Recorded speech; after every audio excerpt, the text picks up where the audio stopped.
ವಿಶ್ವ ಹಿಂದೂ ಪರಿಷತ್ ಕಾರ್ಯಕ್ರಮದಲ್ಲಿ ಭಾಗವಹಿಸಿದ್ದ ದ್ವೇಷ ಭಾಷಣ ಮಾಡಿದ ನ್ಯಾಯಾಧೀಶರ ವಿರುದ್ಧ ಕಠಿಣ ಕ್ರಮಕ್ಕೆ ಮುಂದಾಗಿದೆ ಸುಪ್ರೀಂ ಕೋರ್ಟ್. ನ್ಯಾಯಮೂರ್ತಿ ಶೇಖರ್ ಯಾದವ್ ಅವರು ಸುಪ್ರೀಂ ಕೋರ್ಟ್ ಕೊಲೀಜಿಯಂ ಮುಂದೆ ಹಾಜರಾಗಿ ಕೊಟ್ಟ ವಿವರಣೆ ಏನು? ಸುಪ್ರೀಂ ಕೋರ್ಟ್ ಕೊಲೀಜಿಯಂ ನ್ಯಾಯಮೂರ್ತಿ ಯಾದವ್ ವಿರುದ್ಧ ತೆಗೆದುಕೊಳ್ಳೋಕೆ ಹೊರಟಿರುವ ಕ್ರಮ ಏನು? ಸಂಘ ಪರಿವಾರದ ನಾಯಕರ ದಾಟಿಯಲ್ಲಿ ಮಾತಾಡಿದ್ದು ನ್ಯಾಯಮೂರ್ತಿ ಯಾದವ್ಗೆ ದುಬಾರಿ ಆಗಲಿದೆಯಾ ಅಥವಾ ಅದೇ ಅವರ ರಾಜಕೀಯ ಪ್ರವೇಶಕ್ಕೆ ರಹದಾರಿ ಆಗಲಿದೆಯಾ?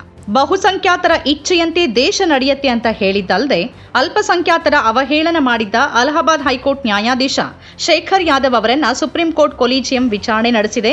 ಅವರ ಹೇಳಿಕೆ ವಿವಾದಕ್ಕೆ ಎಡೆ ಮಾಡಿಕೊಟ್ಟಿತ್ತಲ್ಲದೆ ತೀವ್ರ ಟೀಕೆಗೂ ಗುರಿಯಾಗಿತ್ತು. ಅದಾದ ಬೆನ್ನಲ್ಲೇ ಅವರೇನು ಮಾತಾಡಿದ್ದಾರೋ ಅದರ ಪೂರ್ತಿ ವಿವರವನ್ನ ನೀಡುವಂತೆ ಅಲಹಾಬಾದ್ ಹೈಕೋರ್ಟ್ಗೆ ಸುಪ್ರೀಂ ಕೋರ್ಟ್ ಸೂಚಿಸಿತ್ತು.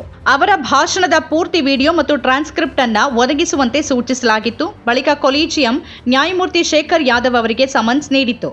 ಮಂಗಳವಾರ ಸಂಜೆ ಸುಪ್ರೀಂ ಕೋರ್ಟ್ ಕೊಲೀಜಿಯಂ ಅವರ ವಿಚಾರಣೆ ನಡೆಸಿದೆ.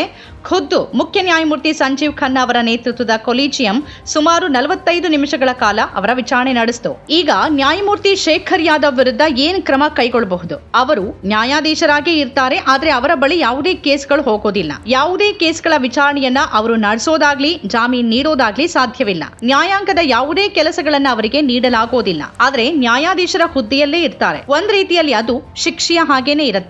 ಅವರ ವರ್ಗಾವಣೆಯೂ ಆಗಬಹುದು. ಈಗ ಅಲಹಾಬಾದ್ ಹೈಕೋರ್ಟ್ ನ್ಯಾಯಾಧೀಶರಾಗಿರುವ ಅವರನ್ನ ಮಣಿಪುರ ಹೈಕೋರ್ಟ್ಗೆ ವರ್ಗಾವಣೆ ಮಾಡಬಹುದು. ಕೊಲೀಜಿಯಂ ಎದುರು ಅವರೀಗ ಕೊಟ್ಟಿರುವ ಹೇಳಿಕೆಗಳು ತೃಪ್ತಿದಾಯಕವಾಗಿಲ್ಲ ಅಂತಾದಲ್ಲಿ ಸುಪ್ರೀಂ ಕೋರ್ಟ್ ನ್ಯಾಯಾಧೀಶರೊಬ್ಬರ ಸಮಿತಿ ರಚಿಸಲಿದ್ದು ಆ ಸಮಿತಿ ವಿಚಾರಣೆ ನಡೆಸಿ ಮುಂದಿನ ಕ್ರಮ ಕೈಗೊಳ್ಳಬೇಕು ಅನ್ನೋದರ ಬಗ್ಗೆ ತನ್ನ ಶಿಫಾರಸನ್ನ ಕೊಡಬಹುದು. ಆದ್ರೆ ನ್ಯಾಯಾಧೀಶರ ಹುದ್ದೆಯಿಂದ ಅವರನ್ನ ತೆಗೆಯೋದು ಸುಪ್ರೀಂ ಕೋರ್ಟ್ ಕೈಯಲ್ಲಿಲ್ಲ.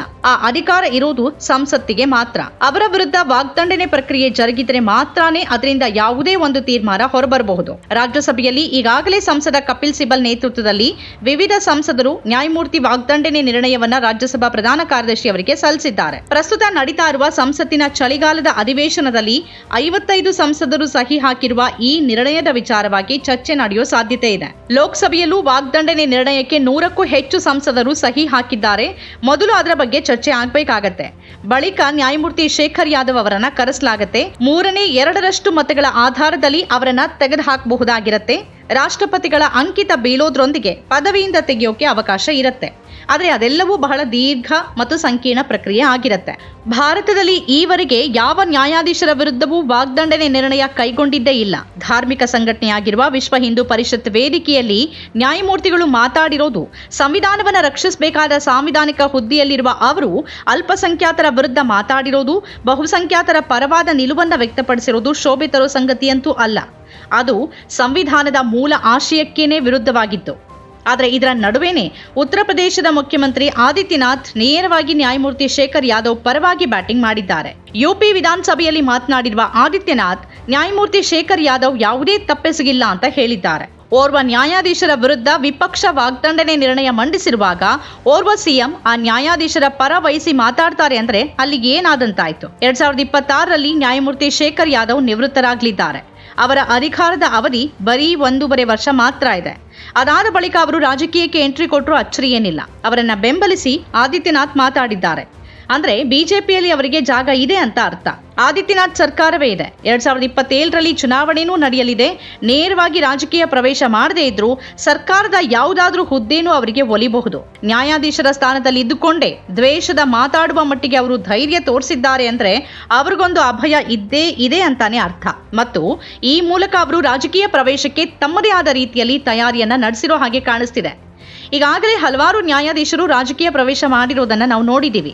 ಹಾಗಾಗಿ ನ್ಯಾಯಮೂರ್ತಿ ಶೇಖರ್ ಯಾದವ್ ಹಾಗೆ ರಾಜಕೀಯಕ್ಕೆ ಹೋದ್ರೆ ಅದು ಹೊಸತೇನೂ ಅಲ್ಲ, ಅಚ್ಚರಿ ವಿಚಾರ ಕೂಡ ಆಗೋದಿಲ್ಲ. ಕೋಲ್ಕತ್ತಾ ಹೈಕೋರ್ಟ್ ನ್ಯಾಯಾಧೀಶರಾಗಿದ್ದ ಗಂಗೋಪಾಧ್ಯಾಯ ರಾಜೀನಾಮೆ ನೀಡಿ ಬಿಜೆಪಿ ಸೇರಿ ಬಳಿಕ ಬಿಜೆಪಿ ಟಿಕೆಟ್ನಿಂದ ಚುನಾವಣೆಗೂ ಸ್ಪರ್ಧಿಸಿ ಈಗ ಸಂಸದರು ಆಗಿದ್ದಾರೆ. ಅದಕ್ಕಿಂತ ಮುಂಚೆ ನಿವೃತ್ತ ಮುಖ್ಯ ನ್ಯಾಯಮೂರ್ತಿ ರಂಜನ್ ಗೊಗೊಯ್ ರಾಜ್ಯಸಭಾ ಸದಸ್ಯರಾಗಿದ್ರು.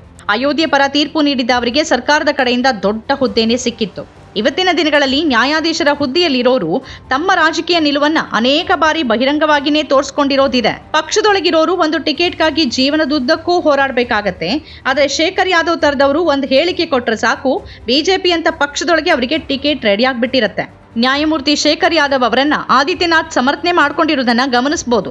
ಸಂಸದರು ವಾಗ್ದಂಡನೆ ನಿರ್ಣಯಕ್ಕೆ ಮುಂದಾಗಿರುವುದನ್ನೇ ತಪ್ಪು ಅನ್ನೋ ರೀತಿಯಲ್ಲಿ ಆದಿತ್ಯನಾಥ್ ಅವರು ಮಾತಾಡಿದ್ದಾರೆ. ಅವರು ತನ್ನ ಅಭಿಪ್ರಾಯವನ್ನೇ ನೇರವಾಗಿ ಹೇಳಿದ ನ್ಯಾಯಾಧೀಶರ ವಿರುದ್ಧ ವಾಗ್ದಂಡನೆಗೆ ಮುಂದಾಗಿದ್ದಾರೆ. ಅಂಥವರು ಸಂವಿಧಾನ ಕೈಯಲ್ಲಿ ಹಿಡಿದು ಪ್ರಜಾಪ್ರಭುತ್ವದ ಬಗ್ಗೆ ಮಾತಾಡ್ತಾರೆ ಅಂತ ಟೀಕಿಸಿದ್ದಾರೆ. ಸತ್ಯವನ್ನ ಹೇಳ್ತಿರೋರನ್ನ ಸತ್ಯ ಹೇಳದಂತೆ ತಡೆಯುವ, ಸತ್ಯವನ್ನ ದಮನಿಸುವ ಯತ್ನ ವಿಪಕ್ಷಗಳಿಂದ ನಡೆದಿದೆ ಅಂತ ಆದಿತ್ಯನಾಥ್ ಟೀಕಿಸಿದ್ದಾರೆ. ಬಹಳಷ್ಟು ದೇಶಗಳಲ್ಲಿ ಬಹುಸಂಖ್ಯಾತರ ಇಚ್ಛೆಯಂತೆಯೇ ದೇಶ ನಡೆಯುತ್ತೆ. ಭಾರತ ಕೂಡ ಅಂತಹ ಒಂದು ದೇಶ. ಆದರೆ ಈ ಜನರು ಹಾಗಾಗೋಕೆ ಬಿಡ್ತಿಲ್ಲ.